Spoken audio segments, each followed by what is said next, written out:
할렐루야. 2월 22일 교직원 채플에 오신 여러분을 환영하고 축복합니다. 저는 이제 2월까지만 교목실 간사로 일을 하게 돼서요. 이게 이제 제가 채플을 찬양하는 마지막 예배가 될 것 같습니다. 이제 대면으로 예배가 진행되어서 제 이제 후임으로 오는 다른 새로운 간사님이 이제 여러분과 함께 교직원분들과 교수님들과 함께 대면으로 채플을 진행한다고 들었는데 제가 항상 뵙지 못하고 영상으로만 이렇게 뵙게 돼가지고 아쉬웠지만 우리 또 학교에서 교수님들이나 교직원들 되면은 함께 또 인사하고 또 이렇게 알아봐 주시면은 또 인사드리는 걸로 하겠습니다.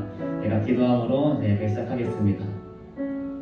하나님 감사합니다. 하나님 어렵고 힘든 코로나 상황을 뚫고 지나가고 있습니다. 하나님 2년간의 비대면을 이제 마치고 전면 대면으로 수업을 진행하여 다시 학교가 학생들로 북적이고 다시 생기가 돋을 것 같습니다. 하나님 어려운 상황을 하나님께서 은혜 주시고 힘 주셔서 잘 버티게 하신 것만큼 하나님 또 새롭게 시작하는 학기 주님께서 주신 힘과 능력으로 하나님을 예배하는 자로서 하나님께서 맡기신 학업과 또 가르치는 일, 또 직장에서의 모든 하나님께서 맡기신 자리를 최선을 다해서 섬기며 하나님 기뻐하는 하나님의 뜻이 이 땅 가운데 이루어지는 하나님 그 맡기신 그 놀라운 하나님의 일들 가운데 내가 아름답게 귀하게 쓰임받도록 주님께서 함께하시고 인도하여 주시옵소서. 하나님 오늘도 주님 앞에 섭니다. 하나님 말씀 앞에 섭니다. 하나님 찬양하며 주님을 예배하며 나아가길 소망합니다. 주님 우리 마음 가운데 충만하게 역사하시고 주시는 말씀 따라 순종하며 주님과 동행하며 걸어갈 수 있는 우리 모든 삶이 되게 하여 주시옵소서. 감사드리며 예수 그리스도의 이름으로 기도합니다. 아멘. 시간 믿음의 고백이라는 찬양인데요. 제가 마지막으로 한번 고백해 보겠습니다.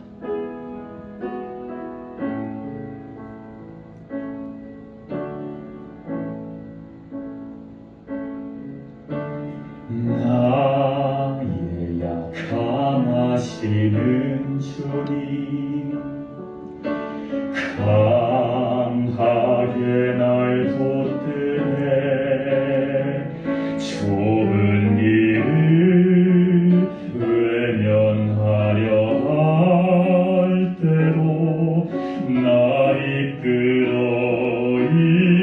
인도해 한없이 부족한 날 위해 십자가를 지시고 가장 귀한 생명을 주시는 그 놀라운 주의 사랑 이런 나를 어찌 사랑하셔서 회복시키고 다시 순종하게 하실까 은혜로 새로운 삶을 살게 하리 그분께 다시 고백하겠네 나의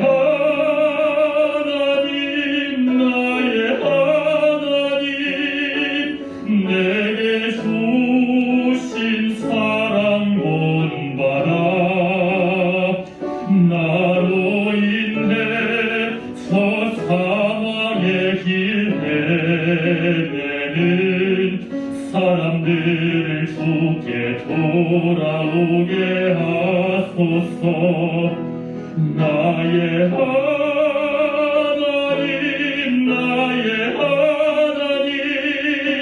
소만 사랑하게 하시고 믿음으로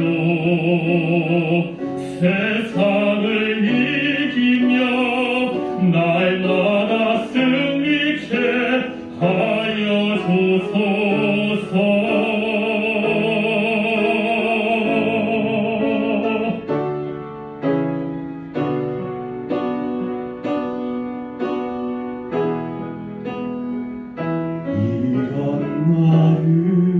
어찌 사랑하셔서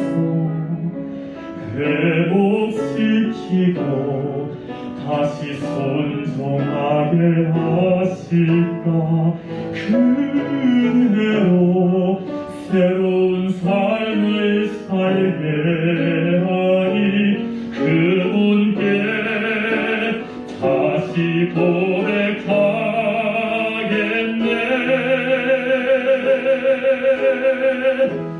나의 하나님, 나의 하나님, 내게 주신 사랑 본받아. 나로 인해 저 사망의 길 헤매는 사람들을 주께 돌아오게 하소서. 나의 하나님, 나의 하나님, 주만 사랑하게 하시고 믿음으로 세상을 이기며 날마다 승리케 하여 주소서.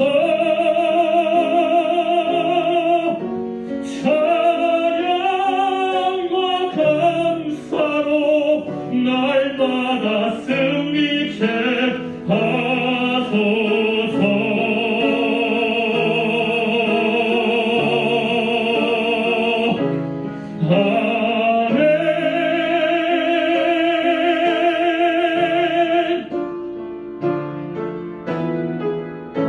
아멘. 아멘. 같이 기도하겠습니다. 하나님 감사합니다. 하나님, 우리의 마음에 늘 하나님께서 주시는 그 마음에 하나님 순종함으로 늘 하나님을 예배하는 자, 하나님의 마음이 합한 자, 하나님께 기쁨으로 우리의 삶을 거룩한 상제물로 드리며 하나님을 영화롭게 하는 자가 될 수 있도록 주님께서 인도하시고 역사하여 주시옵소서. 우리 한 세대를 사랑하시고 지금도 여전히 하나님께서 하나님의 놀라운 그 등불로 하나님 우리를 인도하고 계심을 우리가 잊지 말게 하시고 새롭게 시작하는 학기와 하나님께서 행하실 모든 일들을 기대하며 하나님 기도함으로 하나님께서 행하실 것들을 우리가 보게 하시고 하나님 일하심을 보게 하시고 더욱더 주님께 영광 돌리는 우리의 삶이 되게 하여 주시옵소서. 말씀 전하신 최성도 목사님을 충만케 하여 주시며 하나님 말씀 듣고 은혜 받게 하시며 그 은혜로 오늘 하루도 주님께 영광 돌리며 살아갈 수 있도록 주님께서 인도하여 주시옵소서. 우리와 함께 하시는 나의 하나님 아버지 되시며 너무나 감사드립니다. 오늘도 나의 하나님 아버지와 함께 동행하며 주님 손 꼭 붙들고 나아가겠습니다. 주님 우리와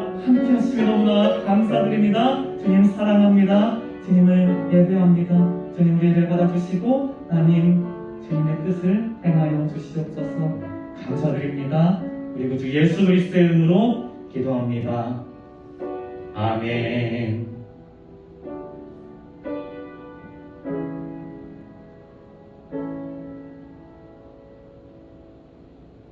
오늘 우리에게 주신 하나님의 말씀은 다니엘서 5장 24절에서 31절까지의 말씀입니다. 성경은 이제 5장 24절에서 31절까지 읽을 거고요. 말씀은 5장 전체의 내용을 다루겠습니다. 다니엘서 5장 24절부터 31절까지의 말씀 제가 공독하겠습니다. 이러므로 그의 앞에서 이 손가락에 나와서 이 글을 기록하였나이다. 기록된 글자는 이것이니 곧 메네메네 대개를 우바르시니라. 그 글을 해석하건대 메네는 하나님이 이미 왕의 나라의 시대를 세워서 그것을 끝나게 하셨다며 대결은 왕을 저울에 달아보니 부족함이 보였다 하며 베레스는 왕의 나라가 나뉘어서 메대와 바사 사람에게 준바되었다 함이니이다 하니 이에 벨사살이 명하여 그들이 다니엘에게 자주색 옷을 입히게 하며 금사슬을 그의 목에 걸어주고 그를 위하여 조서를 내려 나라의 셋째 통치자로 삼으니라. 그날 밤에 갈대아 왕 벨사살이 죽임을 당하였고 메대 사람 다리오가 나라를 얻었는데 그때 다리오는 62세였더라. 아멘. 저는 오늘 벨사살 왕의 최후 권력 무상함이라는 부제를 달아서 벨사살 왕의 최후라는 제목으로 하나님 말씀을 나누도록 하겠습니다. 권불 10년이란 말이 있죠. 권세가 10년을 가지 못한다는 말입니다. 특히 우리나라 역대 대통령들의 말로를 보면 제위에 있을 때는 무소불위의 권력을 이렇게 휘두르는 것 같지만 대통령 자리에서 물러나고 나면 줄지어 다 감옥에 가는 모습을 보면 권불 10년이라는 말이 굉장히 실감이 듭니다. 하지만 그 권력을 가진 자가 권력을 누리는 동안에 권력이 없는 자들이 당하는 고통을 생각할 때 그 권불 10년이란 말 그 뒤에 있는 아픔과 우리의 또 고통들, 어려움들이 다시 한번 상기가 되는 것이죠. 하나님께서 인간에게 권력을 주시는 것은 개인의 사사로운 이익을 위한 것이 아니라 공익을 위한 것입니다. 그러므로 하나님의 뜻을 저버리는 사람은 하나님의 심판 앞에서 하나님께 그 죄를 묻는 그런 어려움을 당하게 되죠. 오늘 본문의 벨사살 왕이 그런 심판을 받은 대표적인 인물입니다. 느부갓네살 왕 이후에 느부갓네살 왕이 바벨론의 왕이죠. 그래서 남왕국 유다를 멸망시킵니다. 그런데 느부갓네살이 죽은 다음에 그 아들 에빌므로닥이 그 왕위를 잇습니다. 그런데 2년 만에 그의 매제죠. 느부갓네살의 사위 네르갈 사라셀이 모반을 일으켜서 느부갓네살의 아들 자기의 이제 그 어떻게 보면은 매제니까 형님이죠. 에빌므로닥을 살해를 하고 왕위를 뺐습니다. 이 네르갈 사라셀도 4년 후에 주전 556년에 전쟁에서 전사합니다. 그래서 그 아들 라바슈 마르둑이 즉위를 하는데 느부갓네살의 또 다른 사위이자 이 왕위에 즉위한 라바슈 마르둑의 이모부인 나보니두스에 의해서 또 죽임을 당하고 왕위가 빼앗겨집니다. 참 권력욕에 사로잡힌 어떤 소위 말하는 콩가루 집안의 전형이죠. 그래서 5장의 배경은 이 나보니두스라는 느부갓네살의 또 다른 사위가 왕위에 올라서 이제 또 신흥 제국인 메대와 바사의 연합국, 바벨론은 오늘날의 이라크라고 제가 말씀을 통해 종종 나누었습니다. 메대와 바사는 퍼시아, 페르시아입니다. 오늘날의 이란이죠. 그런데 이제 메대와 바사의 연합군과의 전투에서 나보니두스가 패배합니다. 그래서 포로로 사로잡히게 되고요. 그리고 메대와 바사의 고레스 왕이 보낸 고브리아스라는 장군이 바벨론 전체를 다 복속을 시키고 이제 바벨론 성만 남았습니다. 그래서 그 바벨론 성을 포기한 상황입니다. 그때 나보니두스의 아들 이 벨사살은 아버지를 대신해서 전쟁터에 나간 아버지 나보니두스를 대신해서 섭정을 하고 있었습니다. 그런데 그렇게 위중한 상황에서 5장 1절을 보면 그의 귀족 1000명을 위하여 큰 잔치를 베풀고 그 1000명 앞에서 술을 마시니라. 1000명이라고 해서 정말 고관들이 1000명이 모였다는 것이 아니라 그만큼 많은 귀족들, 지배계층들이 모였다는 사실을 드러내는 것입니다. 보통 고대 제국의 특히 바벨론 제국의 왕들은 신하들 앞에서 절대로 술을 마시지 않습니다. 왜냐하면 이제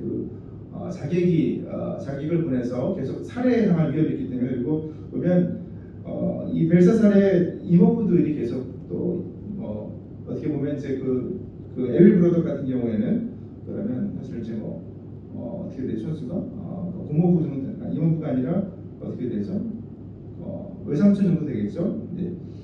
서로 죽고 죽이는 모습을 보면서 절대로 그 앞에서는 술을 마시지 않습니다. 원래 뒤에서 거리를 들고 따로 마시는데 이 벨사살은 오히려 그냥 그 앞으로 나가서 안전하다 하고 과시하는 그런 차원에서 앞에서 술을 마시는 것입니다. 근데 벨사살이 술을 마실 때 그 외할아버지죠. 느부갓네살이 주전 586년에 남유다를 침공해서 예루살렘 성전에서 빼앗아 온 성전의 기물들이 있습니다. 금과 은과 구리로 만든 기물들이 있는데 그것을 다 가져오게 합니다. 그래서 2절을 보시면 이는 왕과 귀족들과 왕후들과 후궁들이 그것으로 마시려 함이었더라고. 근데 왕의 후궁들 또 왕비들 후궁들 그러니까 이제 솔로몬의 처첩과 빈장이 300이고 700이다 그런 부분을 상기하시면 되겠습니다. 여인애들을 불러서 이것은 에스더서도 보시면 굉장히 금하는 그런 내용들이죠. 그것은 적대부가 있는 굉장히 음탕한 그런 어떤 그 잔치였다라는 사실을 또 드러냅니다. 그래서 그것을 가지고 와서 3절 하반절을 보시면 왕이 그 귀족들과 왕후들과 후궁들과 더불어 그것으로 마시더라. 그리고 술로 이렇게 마신 것을 끝나는 것이 아니라 우상 숭배를 또 저지르죠. 금과 은과 구리와 쇠와 나무와 돌로 만든 신들을 찬양합니다. 자신들이 만든 신들이죠.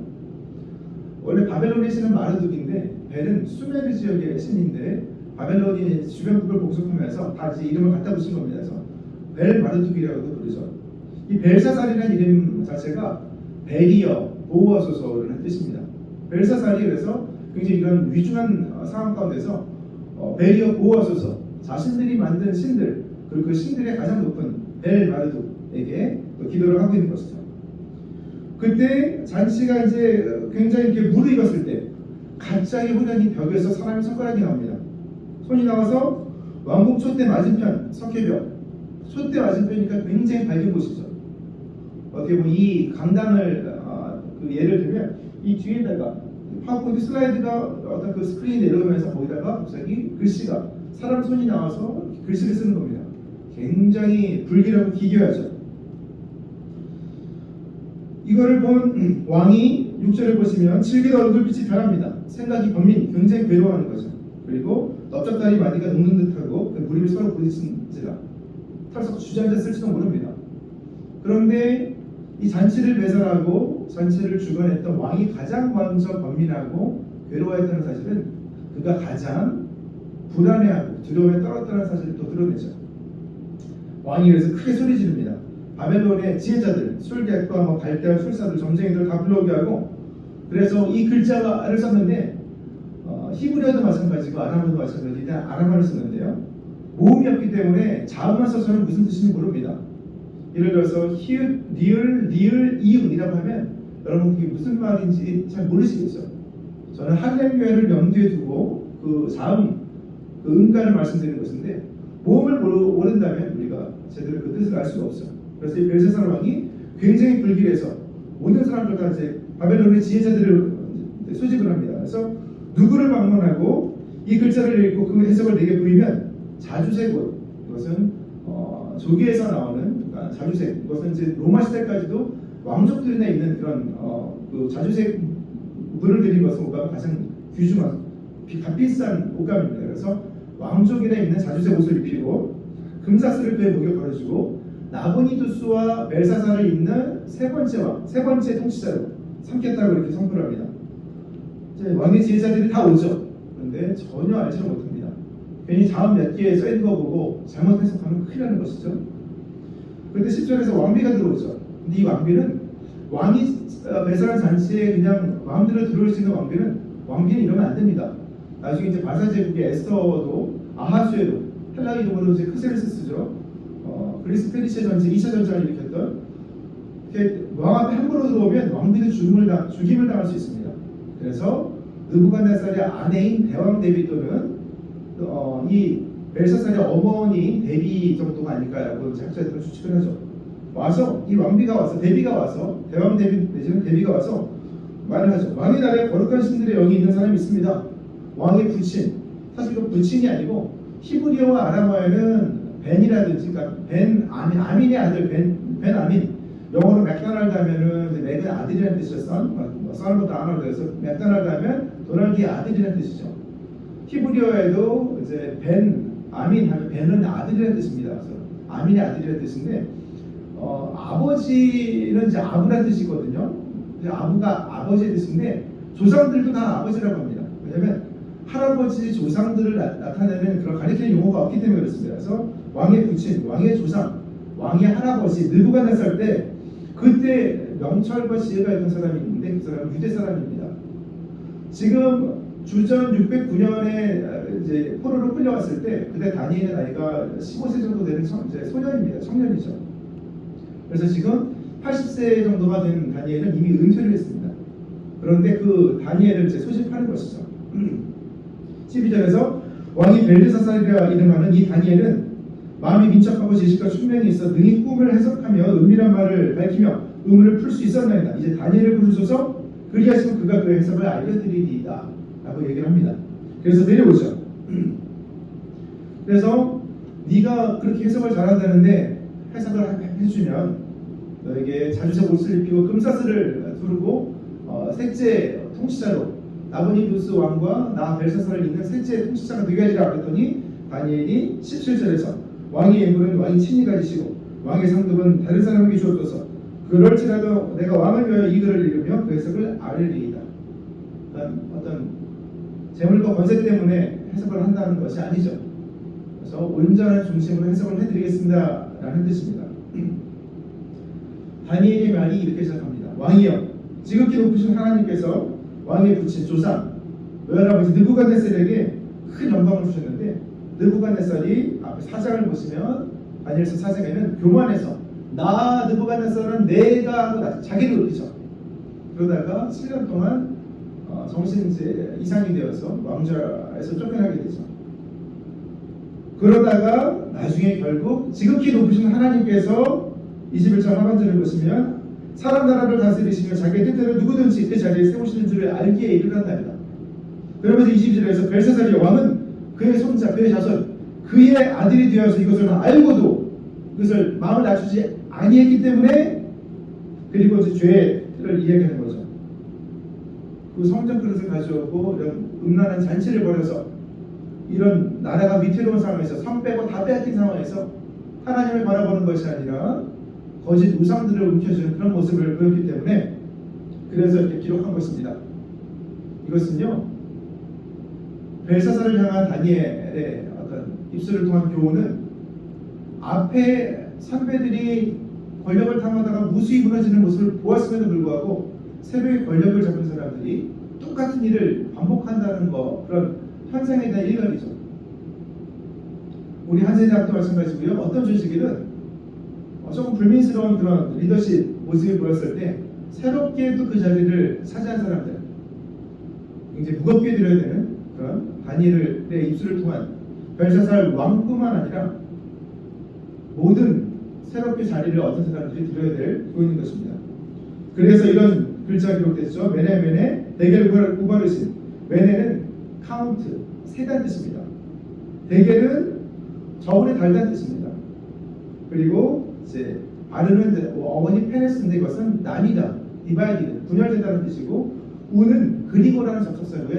신이라는 것은 복수를 나타내는 전미사입니다. 그래서 이거는 그래서 이제 다니엘 해석을 하죠.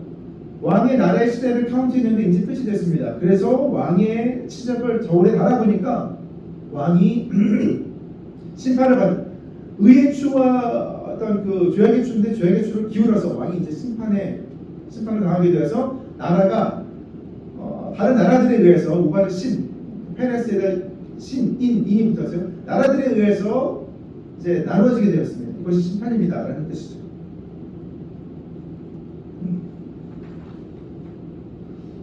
그래서 그 다니엘의 어떤 해석을 들은 다음에 벨사살이 이제 자기가 말한 거죠. 그래서 다니엘에게 자주색 옷을 입히게 하고 금사슬을 그의 목에 걸어주고 조서를 내려서 나라의 세제 통치자로 삼습니다.